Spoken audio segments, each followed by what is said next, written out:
Hello students, today we will discuss about respiratory pigment and some respiratory organs.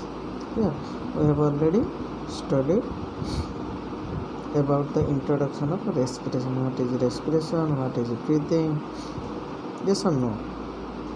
So now we will discuss about respiratory pigments. Also, I have told you about the respiratory pigment in previous class, that is about hemoglobin. Respiratory pigments means the pigment which helps in carrying oxygen. समझ में आ गया? The pigment which helps in carrying oxygen, also carbon dioxide, that is both respiratory gases. जो भी pigment respiratory gases को carry करके लेता है उसको रेस्पिरेटरी पिगमेंट बोलते हैं. समझ में आ गया? जो पिगमेंट ऑक्सीजन और कार्बन डाइऑक्साइड भलिया रेस्पिरेटरी गैस दीटा गोटे ऑक्सीजन और गोटे कार्बन डाइऑक्साइड है ना. ये दुईटा को जे कैरी करिकी पिगमेंट ब्लड रे आमर नौथबो, जो पिगमेंट ये दुईटा को कैरी करी नौथबो ताको रेस्पिरेटरी पिगमेंट कहते है ना. तो आम मामल्स माने स्तन्यपायी प्राणी माने, in mammals the respiratory pigment is haemoglobin. What is the name of respiratory pigment in mammals? Mammals स्तन्यपायी प्राणी ओडिया भाषा बुझीपारथुआ. The animals who fed milk after birth to their children but to their baby, that is hemoglobin. Clear? Mammals मानक पाखरे mammals के पास haemoglobin होता है. हमारे पास भी हेमोग्लोबिन है ना. Haemoglobin is a iron containing pigment. It is a iron containing pigment, मतलब आयरन है इसमें. इस पिगमेंट में आयरन है. उसका कलर रेड होगा. समझ में आ गया ना? हमेशा याद रखना, जिस भी पिगमेंट के पास आयरन होता है क्लियर, वो रेड कलर होगा. अगर कॉपर होता है ब्लू कलर होगा. समझ आएगा ना? क्योंकि आयरन ऑक्सीजन के साथ जब रिएक्शन करेगा वो फेरिक ऑक्साइड बनाएगा, उसको इसका कलर रेड हो जाएगा. समझ आएगा ना? Similarly haemerythrin, this is a respiratory pigment which carry oxygen and carbon dioxide. Clear? It is a also iron containing pigment, that means its color will be also be red. Clear? ये hemoglobin, this is hemoerythrin, but it was found in mammals. It is found in Annelida, earthworm like animals. Clear? Annelida. समझ आएगा ना? hemoerythrin found in Annelida. Similarly, hemocyanin, it is a copper containing pigment. Its color is blue color. Mollusk पाखरे मिली था ये, बुझे ना? Mollusk found in mollusk like octopus, Pila, snail, गेंडा जानी ना? So another pigment is echinochrome. It's a iron containing pigment also. Its color will be red obviously. Found in echinodermata. For example, starfish is a echinodermata. In echinodermata, which pigment is found, which respiratory pigment is found, that is echinochrome. What is its color? Red, because it's a iron containing pigment. समझ में आ गया ना? hemoglobin, hemoerythrin, hemocyanin, echinochrome. Where they are found, what is their color? You have to remember this. Next, organ of respiration. Which organs helps in respiration? Respiration मतलब breathing or exchange of gases. In this case, we will talk about exchange of gases, that is intake of oxygen, outflow of carbon dioxide. Intake of oxygen, outlet of carbon dioxide, that is breathing. We are talking about breathing, but in your chapter name it is present in the topic respiration. समझ में आएगा ना, respiration chapter का नाम दिया है, लेकिन यहाँ पे ब्रीदिंग का एक्सचेंज ऑफ गैसेस का मैकेनिज्म तुम्हारा सिलेबस के अंदर एक्चुअली में है, उसके बारे में बताया है.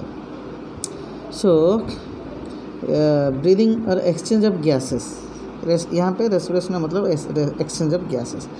तो कौन सा ऑर्गन इसमें हेल्प करता है, कौन सा अंग है, कौन सी एनिमल में कौन से अंग है जो हेल्प करता है गैस एक्सचेंज का, कार्बन डाइऑक्साइड ऑक्सीजन का. तो पहला ऑर्गन हम डिस्कस करने वाला है आज. बहुत सारे हैं, बहुत एनिमल का बहुत सा वेराइटी टाइप का है. तो हम पहले देखेंगे स्किन के बारे में, है ना, ये बहुत कॉमन है स्किन के बारे में. अगर कोई एनिमल का, कोई जीव का रेस्पिरेटरी ऑर्गन, मतलब जिस ऑर्गन के थ्रू गैस एक्सचेंज होगा, जिस ऑर्गन का रेस्पिरेटरी सरफेस के थ्रू गैस एक्सचेंज होगा, है ना, ताको आम रेस्पिरेटरी ऑर्गन कहते बा ऑर्गन्स ऑफ फॉर रेस्पिरेशन कहते. जहाँ पाखे स्किन थिबो, स्किन थिबो मतलब स्किन रेस्पिरेटरी ऑर्गन है थिबो. जिस भी जीव के अंदर स्किन रेस्पिरेटरी ऑर्गन के रूप में होता है, रेस्पिरेटरी ऑर्गन का रूप में होता है. हमारा बॉडी में स्किन रेस्पिरेटर ऑर्गन के रूप में काम नहीं करता है, क्योंकि हमारा बॉडी में लंग्स होता है. हमारा बॉडी में हमारा गैस एक्सचेंज स्किन से नहीं होता है. जिस भी जीव में स्किन के थ्रू गैस एक्सचेंज होता है, समझ में आएगा ना, उस जीव के अंदर होने वाला रेस्पिरेशन को हम क्या बोलते हैं, क्यूटानियस रेस्पिरेशन. समझ में आ गया ना, cutaneous respiration. Simply you will understand the respiration which occurs through skin is known as cutaneous respiration. Cutaneous याद रखना इसको. Cutaneous respiration means respiration occurs through skin. Skin माध्यम जदि रेस्पिरेशन है ताको क्यूटानियस रेस्पिरेशन कहते, मतलब इंटेगुमेंटरी रेस्पिरेशन भी कहते, है ना. एग्जाम्पल गिवन कहाँ पाकर हो चुका, कौन सा जीव में होता है. अर्थवर्म के पास होता है, फ्रॉग के पास होता है. But you have to remember that frog also present lives in land, some frogs. But the frogs which found in lands they will respire through lungs, but the frogs which found in water, the frogs which are found in water, they will respire through skin. समझ में आ गया, skin. Characteristics of respiratory, what is the characteristic of respiratory surface? RS मतलब respiratory surface. यहाँ पे respiratory surface कौन है, skin का surface. यहाँ पे स्किन का सरफेस रेस्पिरेटरी सरफेस है. उसका कैरेक्टर क्या होना चाहिए, प्रीवियस क्लास में भी बताया था कौन सा कैरेक्टर होना चाहिए. एक रेस्पिरेटरी सरफेस के थ्रू थिन होना चाहिए, जिसके द्वारा oxygen carbon dioxide easily exchange हो पाएंगे. थिन होना चाहिए, पतला होना चाहिए. वास्कुलर ब्लड सप्लाई होना चाहिए. पिगमेंट बोल दिया ना, सब ब्लड के अंदर पिगमेंट होना चाहिए या आरबीसी के अंदर होना चाहिए. अर्थवर्म का ब्लड में होता है हीमोग्लोबिन, मतलब इसका प्लाज्मा होता है, किंतु बट हमारे अंदर, हमारे बॉडी के अंदर हीमोग्लोबिन आरबीसी के अंदर मिलता है. और क्या होना चाहिए, मॉइस्ट होना चाहिए. ये भी बोल दिया था. वेटी मैंने मतलब उदा टिके रहिबा दरकार, वाटरी सब्सटेंस रहिबा दरकार. आउ स्किन रे कौन होबा ना, एटा सब आम स्किन विषय कहते. स्किन थिन हितबा दरकार, skin should be vascular, skin should be pigmented, skin should be moist. In earthworm under skin there is a mucus gland. In earthworm there is a mucus gland under the skin. The mucus gland secrete mucus which kept the skin moist. समझ में आ गया. यहाँ पे देखो, let this is the skin, let this is the skin. If this black line is skin, इस black line के नीचे, स्किन के नीचे ग्लैंड्स होते हैं, समझ में आ गया ना. वही ग्लैंड सिक्रेट करते हैं म्यूकस ग्लैंड. इसको म्यूकस ग्लैंड बोलते हैं. ये छोटा छोटा ये म्यूकस सिक्रेट करते हैं बाहर साइड को म्यूकस सिक्रेट करते हैं. वही म्यूकस क्या करता है ना, स्किन का सरफेस को मॉइस्ट करके रखता है. समझ आएगा ना. तो अगर स्किन मॉइस्ट होगा तो ऑक्सीजन इजीली आके ट्रैप हो जाएगा. मतलब oxygen can easily get intact on the moist surface of skin. After get intact with skin, it will easily dissolve into the underlying blood vessel. It will dissolve into the underlying. अगर पहले आके moist surface से लग जाएगा, उसके बाद skin के नीचे जो ब्लड वेसल जाता है उसको अंदर वो इजीली चला आएगा। समझ में आ गया ना? यही होता है क्यूटेनियस रेस्पिरेशन में। अगर अंदर आज ब्लड वेसल भीतर को आसला पर कौन हम ऑक्सीजन आसीगला भीतर को ठीक तब किए के करिक नब किए बोईक नब ऑक्सीजन हिमोग्लोबिन सहित मिसिब ऑक्सी हिमोग्लोबिन फॉर्मेशन करियो है ना नहीं हिमोग्लोबिन ऑक्सीजन मिसी जिवे ऑक्सी हिमोग्लोबिन करियो तापर से ब्लड फ्लो हम तार आला ना। तापर आसला ट्रैकिया। ट्रैकिया मतलब श्वास नली है ना, हमारा नेक रीजन में जो होता है उसको श्वास नली बोलते हैं ट्रैकिया। ट्रैकिया थ्रू में जो रेस्पिरेशन होता है उसको ट्रैकियारी रेस्पिरेशन कहती बा कहा जाए बा ट्रैकियल रेस्पिरेशन कहा जाए। समझ आएगा ना? जिस भी रेस्पिरेशन जिस भी निश्वास बा प्रश्वास ट्रैकिया के थ्रू होता है उसको ट्रैकियल रेस्पिरेशन बोलते हैं। अगर ऑक्सीजन कार्बन डाइऑक्साइड का एक्सचेंज ट्रैकिया के थ्रू होता है वो उसको ट्रैकियल रेस्पिरेशन बोलते हैं। वो होते का किस में होता है? Basically it happens in insects or in all insects the respiration by exchange of gases happens through trachea। यहाँ पे देखो ट्रैकिया मतलब श्वास नाली, ये दिख रहा है ना एक नाली जैसा स्ट्रक्चर, यही वाला ये लंबा वाला आया है। उस नाली से बाहर भी थोड़ा थोड़ा आता है, थोड़ा थोड़ा स्ट्रक्चर निकला है, दिख रहा है यहाँ पे क्रॉस सेक्शन। वो बाहर से खोलता है, बाहर को खोलता है, बुझिपारे ना बेछुआ ये जो नली भाया स्ट्रक्चरटा देखुच ना यहाँ हूँ ट्रैकिया नुहे ट्रैकिया हूँ जिनसा जिनसा देख यहाँ हूँ ट्रैकिया बुझिपारे ना यही जिनसा हूँ यहीटा आ ये पुणी जामती बुझिपारे ना ये ऊपर को एमती है ना एठू पुणी सेमती बाहर समझ में आ गया ना एमती सब बाहर। तो ये जो जिनसा हूँ ओपनिंग गुड़ा यहाँ हूँ स्पाइराकल। यहाँ हूँ गोटे छुआ एक्चुअली ये क्या स्ट्रक्चर ना ये कॉकरोचर स्ट्रक्चर। कॉकरोचर ये तीन टा ऊपर रिजन को कहते थोरासिक रिजन छाती रिजन तल जो रिजन रहा यू तल को रिजन यहाँ आब्डोमेन रिजन कहते पेट रिजन कहते। ये थोरासिक आब्डोमेन रिजन सब देख बाहर पट को सब गोटे गोटे ओपनिंग थे देखिए ना गोटे गोटे ओपनिंग अच्छा ये सब ओपनिंग अच्छा है 8 नंबर सेगमेंट पर्यटन ओपनिंग अच्छा।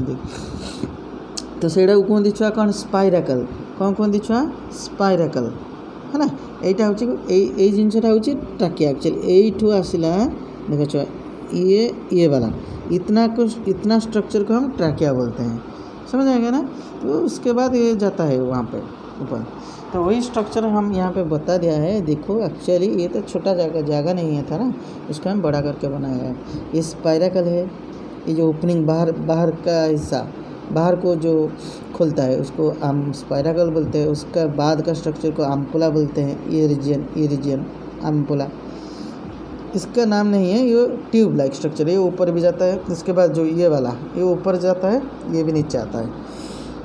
उसके बाद एक सेल लाइक स्ट्रक्चर दिख रहा है ना रेड कलर ट्रैकिया के नीचे, उसको ट्रैक्यूलर सेल बोलते हैं।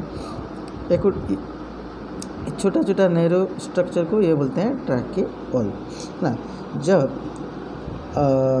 इसका बॉडी कॉन्ट्रैक्ट रिलैक्स करेगा, मतलब जब इंसेक्ट का बॉडी कॉन्ट्रैक्ट करेगा, जो इसके अंदर जो ऑक्सीजन आया होगा वो बाहर से निकल जाएगा। ऑक्सीजन तो आ गया, ऑक्सीजन आएगा कब आएगा? जब बॉडी रिलैक्स होगा तब ऑक्सीजन एंट्री करेगा, जब कॉन्ट्रैक्ट करेगा तब कार्बन डाइऑक्साइड निकल जाएगा। समझ आएगा ना? जब बॉडी रिलैक्स हो जाएगा, जब किसका बॉडी कॉकरोच बा इंसेक्ट का बॉडी रिलैक्स होगा तब स्पेस बढ़ जाएगा ना, बॉडी का अंदर रिलैक्स हो गया स्पेस बढ़ गया, तब क्या होगा? ऑक्सीजन बाहर से अंदर आएगा, मतलब इनहेलेशन होगा, इंस्पायरेशन होगा।